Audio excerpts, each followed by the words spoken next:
আবারও বাজিমাত জলি এলএলবির। দর্শকরা অপেক্ষায় তৃতীয় সিকুয়েলটির জন্য। তাদের হতাশ করেনি জলি এলএলবি 3। আদালতের কোর্টরুম থেকে দর্শকদের হৃদয় সবখানেই দাপট দেখাচ্ছে সিনেমাটি। মাত্র 3 দিনেই 50 কোটি রুপির ঘর ছাড়ালো জলি এলএলবি 3। অক্ষয় কুমার ও আরশাদ ওয়ারসির টক্কর, তার সঙ্গে সামাজিক বার্তা ও নিখাত বিনোদন সিনেমাটিকে নিয়ে গেছে ভিন্ন মাত্রায়। Case number 1722 petitioner advocate Jagdish Tyagi उर्फ जॉली। জলি এলএলবি 3 মুক্তি পেয়েছে গত 19 সেপ্টেম্বর। পরিচালনা করেছেন সুভাষ কাপুর। প্রধান চরিত্রে অভিনয় করেছেন অক্ষয় কুমার ও আরশাদ ওয়ারসি। সিনেমাটি প্রথম দিনে আয় করে 12 কোটি 50 লাখ রুপি, দ্বিতীয় দিনে আয় করে 20 কোটি এবং তৃতীয় দিনে আয় করে 21 কোটি।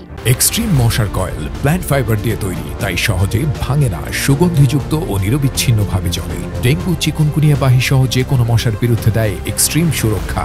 সব মিলিয়ে প্রথম 3 দিনেই আয় করে 53 কোটি 50 লাখ রুপি।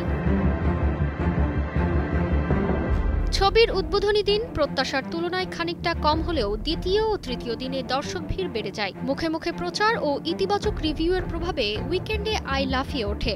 কোর্টরুম ড্রামার সঙ্গে সামাজিক বিষয় ও বিনোদনের মিশেল দর্শক টেনে নিচ্ছে প্রেক্ষাগৃহে। ছবিতে দুই জলি পরস্পরের বিরুদ্ধে আদালতে লড়াই করছে। নেটিজেনরা অক্ষয় এবং আরশাদের অনস্ক্রিন রসায়নের প্রশংসা করছেন এবং সংবেদনশীলতা এবং হাস্যরসের সঙ্গে কৃষকদের সমস্যাগুলি মোকাবেলা করার জন্য নির্মাতাদের প্রশংসা করছেন। তারতিবা ফারুহি, কালের কণ্ঠ।